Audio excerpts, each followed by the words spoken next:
sikap at tiyaga may pag-asa.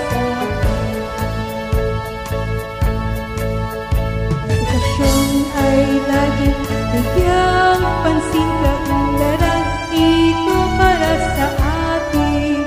Pagbabago ay dapat nang sa titin para sa pagmulat ng inang bayan natin. Halina't mag-aral na, o ay bigyan mo ng halaga.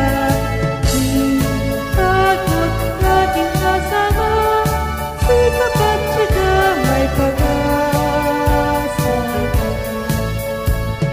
Sikap at tiyaga may pag-asa.